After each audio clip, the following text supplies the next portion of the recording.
What's the most important economic grouping in the world? Would you say the G20? A group of 19 countries and the European Union. It represents almost all major economies in the world. But does it represent changing world realities? What about the G7? It's an old, rich nations club representing the global north, but no India, no China, no Russia. So can it really be called important in today's global landscape? Then we have BRICS, a group that represents over a quarter of the world's GDP, more than 40% of the world's population. Its members are Brazil, Russia, India, China, and South Africa. Now, more countries want to join. Egypt has formally applied. Others from Asia, Africa, and Latin America are also in the queue. But now there's been a surprising knock on the BRICS door. France. President Emmanuel Macron wants a slice of the action. He wants an invite to the upcoming BRICS summit in South Africa in August. Here's why. Does France want to join BRICS? Is Paris sending its love to the Organization of Developing Nations? Is this a sign that BRICS is entering the big leagues? While it's possible, it's still too soon to be sure. Here's what we know for certain. Yesterday, French media reported that Emmanuel Macron had a request. He wanted South African President Cyril Ramaphosa to invite him to the upcoming BRICS summit. The 15th annual BRICS summit is taking place between the 22nd and 24th of August. It's being held in the South African city of Johannesburg. Leaders from the 5 BRICS nations, Brazil, Russia, India, China, and South Africa, will be present. We're talking about presidents and prime ministers. Along with these 5 nations, there will be other guests, the Friends of BRICS as they're called. Bangladesh, Saudi Arabia, the United Arab Emirates and Indonesia have all been invited, as have some other nations. Many are hopeful about becoming members. Reports say some 14 countries have applied to join the grouping. The latest application is from Egypt, and some Egyptian corporations are excited by the prospect. It's absolutely one of the main assets that we can take advantage of by joining BRICS and by joining the new development bank. We need to facilitate our trade, whether in import and export. And one of the things that hinders this supply chain and this process is the availability of foreign currency. Egypt may have a leg up on the competition when it comes to joining BRICS. You see, the BRICS nations have a bank, the New Development Bank, headquartered in Shanghai. There are 4 non-BRICS members: Bangladesh, Egypt, the UAE, and Uruguay. Bangladesh expects to be given membership in August. Egypt will be hoping for it too. It'll mark a new phase in BRICS. So far, the group has only allowed 1 country to join after its formation, South Africa, which joined in 2011. BRICS doesn't really have a proper mechanism to induct new members, but they're working on it. Looking at institutional development of BRICS or expansion, we have concluded that we haven't as yet got what we believe is a useful document that we could place before the heads of state. So more work will need to be done on this matter. It is still to be processed, and once we have a document that we believe offers clear guidance, we will then take that to the summit in August. And the group does seem keen to expand, especially in light of the war in Ukraine and the resultant sanctions on Russia. BRICS member countries want to get together and find a common currency they can trade in, find a way to bypass the US dollar. That's part of what's fueling the expansion. Another reason is the need for economic development. While the West is focusing on the war, the eradication of poverty seems to have been left by the wayside. I believe the enlargement of the BRICS will be beneficial to the BRICS countries, beneficial to developing countries, and to increase the representation influence of this mechanism, and also to garner bigger power of the BRICS to serve the interests of developing countries and emerging market economies, as well as the international development cause. China is definitely pushing for the expansion of BRICS. It's another way that Beijing can increase its global footprint, another forum where China can help steer the agenda. Which brings us back to France. Macron went to China in April. He wanted Europe to follow a course independent of the US. He wanted to maintain good relations with Beijing, especially when it came to trade. Is the BRICS summit just another platform for Macron to peddle his politics? Or is it something even more underhanded? Russia has asked France to explain Macron's invite. Moscow asked if it's some sort of Trojan horse move. While we wait for the reply from Paris, one thing is certain. BRICS is increasingly becoming a crucial platform on the world stage. We're counting down to Prime Minister Narendra Modi's state visit to the US. There's a lot on the schedule. The Prime Minister will attend a state dinner. He will also address the US Congress. There are events tailored for the cameras, very high on symbolism. But those may not be the high point of this trip. That could be a defense deal. The US and India are expected to sign an agreement on jet engines. Reports say it's close to the finish line. What exactly is in the deal? Well, two parties are involved, like in most deals. General Electric, which is a US multinational, and Hindustan Aeronauticals Limited, HAL, which is an Indian defense firm. The deal is basically joint production. GE will transfer technology to HAL. HAL will then produce the engines in India. They could be used on the homegrown Tejas jet. But what's in it for both sides? For India, of course, the gains are tangible. Your domestic defense industry gets a big boost, which means more jobs, more cutting-edge technology. India can replace its aging fleet of jets. And what's in it for the Americans? Well, a defense deal with India. The US has been trying to reduce India's dependence on Russian arms. Historically, most Indian equipment has been Soviet or Russian. So this is a big change. Washington will see it as a sign of deepening relationship. Now, to be clear, this is a major shift for both countries. In the past, the US has refused to share critical technology with India, like GPS during the Kargil War. India needed it. The Americans refused.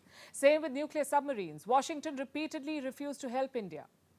In the end, New Delhi had to turn to Russia for the subs. The jet engine falls in the same category. It is highly advanced and critical technology. Only 4 countries have aced it: the US, Russia, France, and the UK. Even China buys jet engines from Russia. So sharing this technology requires jumping through a lot of hoops. The Commerce Department must clear it. The State Department must clear it. The Pentagon must clear it. And finally, the US Congress must approve it. Only then can jet engine technology be shared. Now, American officials seem confident that all of this will be done.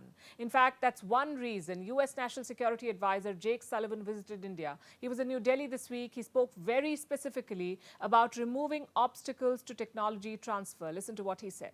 As we look ahead to the state visit that Prime Minister Modi will be embarking upon in Washington next week, along with Ajit Doval and a significant delegation from India, a number of the deliverables at that visit are not just bullet points on a page. They are fundamentally designed to remove those obstacles in defense trade, in high-tech trade, in investment in each of our countries, in taking away obstacles that have stood in the way of better collaboration among our scientists and researchers. So I guess the old wariness is gone. The US now wants to share critical tech with India. And it's not just engines, not just jet engines. Yesterday, we told you about a drone deal, how the US was urging India to clear it. New Delhi has done that now. The Defense Acquisition Council has given its approval. The deal is likely to be announced during the Prime Minister's trip. We don't have the specifics, but reports say 30 Predator drones for $3 billion. That's what India is looking at. What explains this American eagerness? This U-turn from the last decades. In 2 words, geopolitical realignment. The US needs India on 2 fronts. First, to contain the challenge from China, and second, to isolate Russia further. And that wasn't the case for most of the 20th century. And it's not just the US. Other Western countries are also joining in.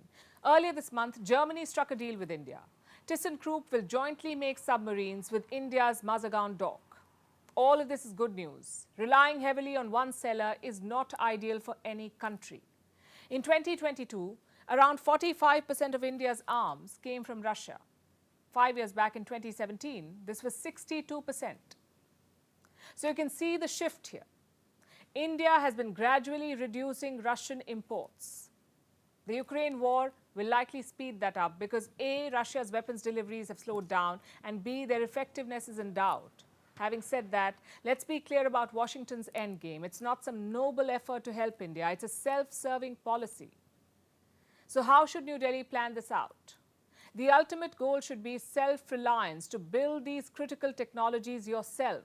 Until then, such defense deals are a big help. They will boost India's domestic production. They will also help us prepare for the China challenge.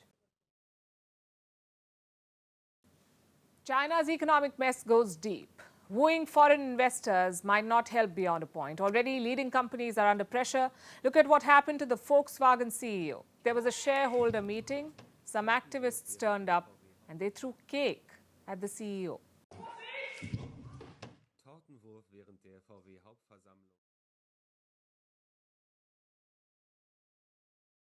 What were these activists angry about? Volkswagen has a plant in Xinjiang, and the activists say the company uses forced Uyghur labor in Xinjiang. In fact, more companies are coming under pressure to move their business away from China, not just Xinjiang, but elsewhere too. They're decoupling from China. And China's economic situation is expected to accelerate this decoupling. The latest numbers are out, and they're not looking good. Production by factories has slowed in China, growth in sales is weak, and unemployment is rising. In the month of May, growth in the country's industrial output fell. In April, it expanded by 5.6%, but last month the growth was just 3.5%. Sales in the retail sector rose by 12.7%. The forecast, though, was more than 13%. So China has missed the growth target. Youth unemployment has crossed 20%, which is a record high. And this is not a temporary slump. There is a clear downward trend, one that cannot be reversed easily. Investors who were once bullish on China are having second thought. One of them is a man called Stanley Druckenmiller. He's one of the most successful hedge fund managers in the world. Before the pandemic, he was optimistic about China. Once he even described China as New York on crack. But now he has different thoughts. Let me tell you about his latest assessment on the Chinese economy, and I'm quoting, "Looking out 10 or 15 years, I just don't see it unless there's a change in power at the top. I think that's going to be a very undynamic economy." So this is a vote of no confidence, not just against the Chinese economy, but also against the Communist Party. And that's bad news for Xi Jinping. A strong economy sustains the Communist Party of China. Its legitimacy is tied to economic growth. As long as the people of China have economic security, they're less likely to question the party and its authority to rule the country. That is the unwritten contract, but it's now been appended. So there's discontent. People are unhappy about the lack of growth. Even Beijing's censors cannot hide this. Chinese factories are facing a surge in protests. As of May, at least 130 factory strikes were recorded in China. Workers went on protest. What were they angry about? The root cause is wages. They're not getting their money. Factory owners are unable to pay salaries. Either payments are delayed or workers are being laid off without any notice, without any severance pay. In some cases, workers were simply relocated. They were sent to remote areas. How does that help? Factory owners wanted these workers to leave.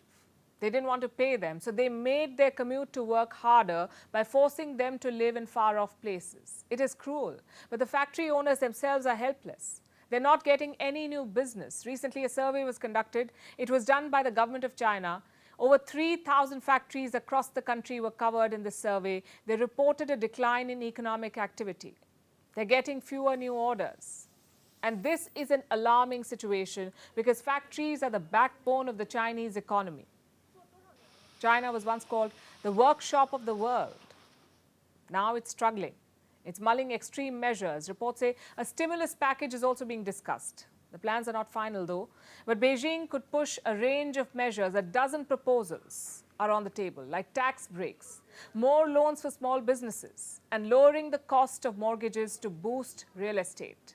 China's central bank is taking action too. Today, they slashed borrowing costs.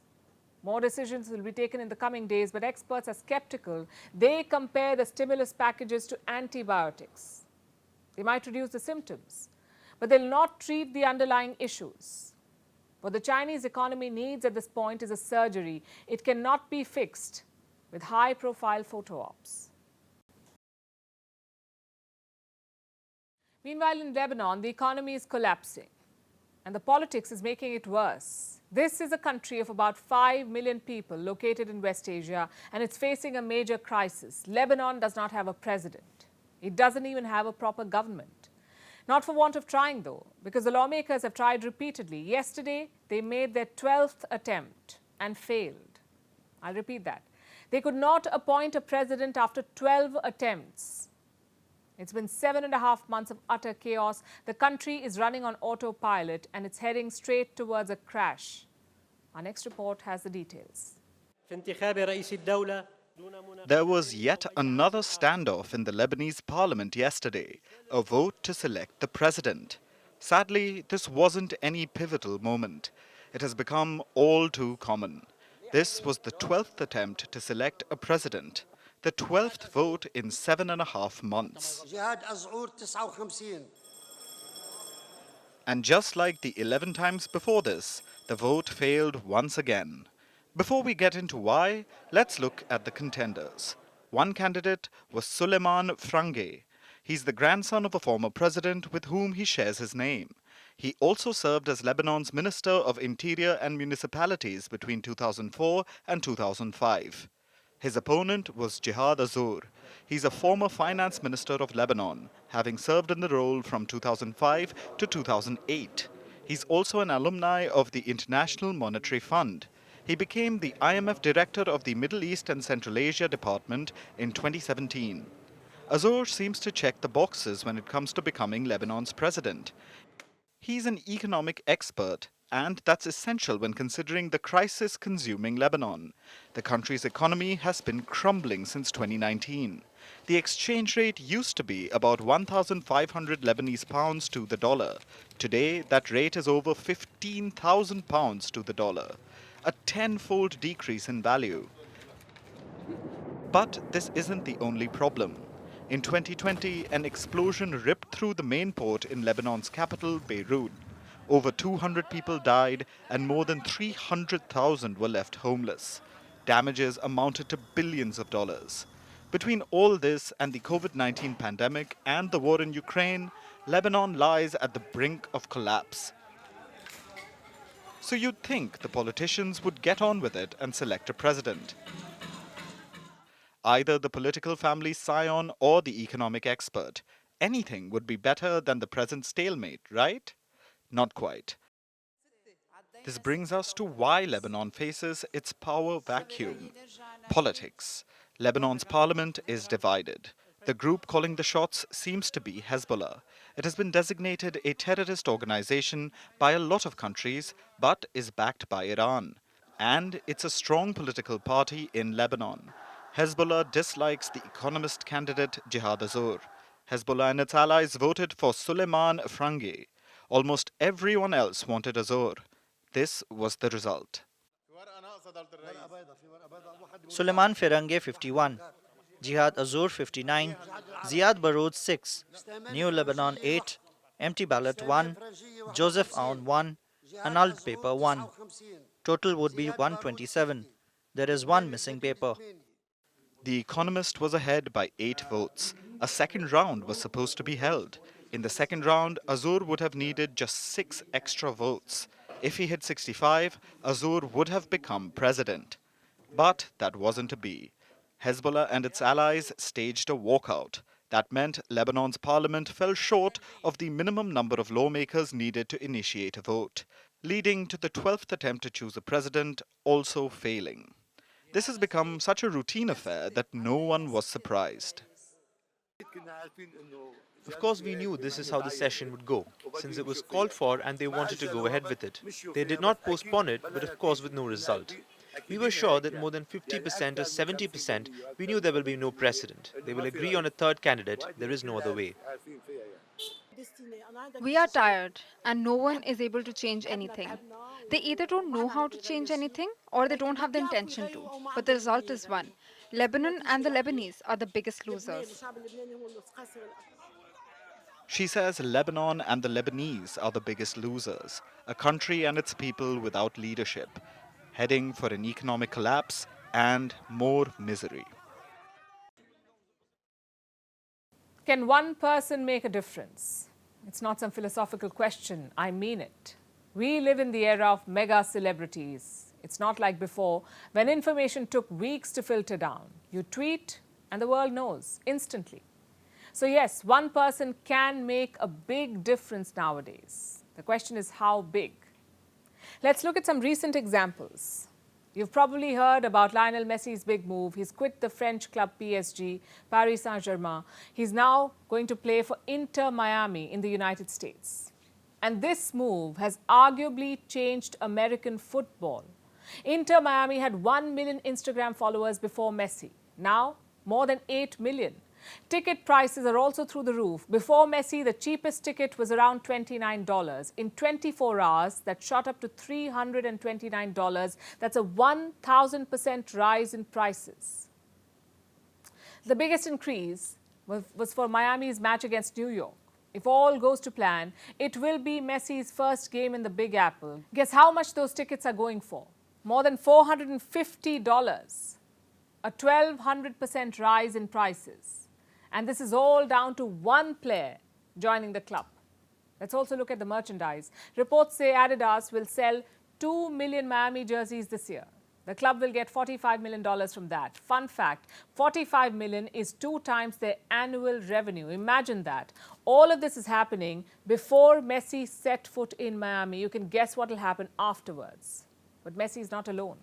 Another star is shaking the economy in Sweden. Beyoncé held a concert there in the month of May. Around 46,000 people attended the event. She's now being blamed for the country's stubborn inflation. It was 10.5% in April. In the month of May, it actually came down to 9.7%. But economists noted something strange. Food and electricity prices had fallen last month, but hotel and restaurant bills went up. The reason? Beyoncé, apparently. Hotel rates were jacked up due to the demand from concert goers. This economist has even done the math. He says Beyoncé raised the inflation by 0.2 to 0.3%. I can give you more such examples. Michael Jordan, the NBA legend. He has an exclusive deal with Nike. You may have heard about their Air Jordan line of shoes. Air Jordan sales are around $5 billion. Nike's total footwear sales around $30 billion. So 16% of the revenue comes from one athlete's brand, and that too a retired athlete. What do these examples tell you? Brand value is the most important currency today. It's not just quality that sells, it's also association with big names. And athletes know this. Just look at David Beckham, arguably one of the most famous footballers. He keeps minting money even after retirement. How does he do it? By using his brand. Qatar roped him in to endorse the 2022 FIFA World Cup. Guess how much they paid him? $177 million. Today's deals are not just about salaries and one-time payments. It's much more complicated than that. Let's stick to Beckham. Like Messi, he joined a US club in 2007. His contract had an interesting clause. Beckham could purchase a new US football club for $25 million. He used that clause in the year 2014, and that team is Inter Miami. Guess how much it's worth today? More than $600 million. Messi's deal is also set to include clauses like this one. He could get revenue from jersey sales, also from Apple TV, which streams football in the US. Like I said, it's not just wages and salaries anymore, it's a cocktail of things. But all of it boils down to brand. Not every footballer can set terms like Messi or Beckham. Not every singer can jack up prices like Beyoncé. It has to be matched by pedigree and popularity. It also means more responsibility. If they can shake economies, you can imagine their control over fans. It's important for these figures to set the right example, to talk about the right causes. If not, people will remember their contracts, but not their contribution. And now it's time for Vantage Shots, images that tell the story. We're starting with India. A fire broke out at an educational institute in the national capital, New Delhi. Students climbed down the building using wires. Meanwhile, an overcrowded migrant boat capsized and sank near a coastal town of Greece. At least 79 people drowned. Some migrants were rescued by helicopter. And in Peru, a 3,000-year-old mummy has been found. Archaeologists say this could be a case of human sacrifice. Finally, what makes the 15th of June significant? We're taking you back in history. On this day in 2001, the Shanghai Cooperation Organization, or the SCO, was founded. It was a successor of Shanghai 5, which was founded in 1996. The aim of the SCO was to focus on regional security issues. India became an observer in 2005 and a full member in 2017. We're leaving you with this. Thanks for watching. We'll see you tomorrow.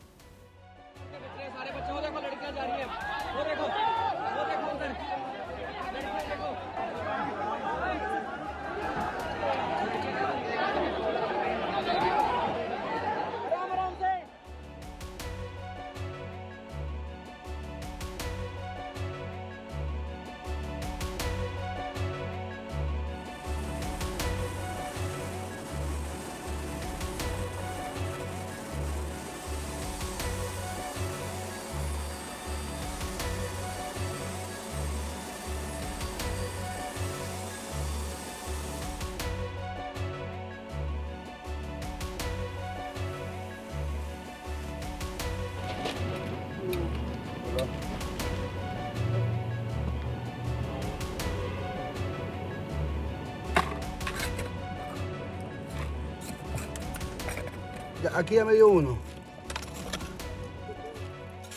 Está bastante erosionado, ¿no?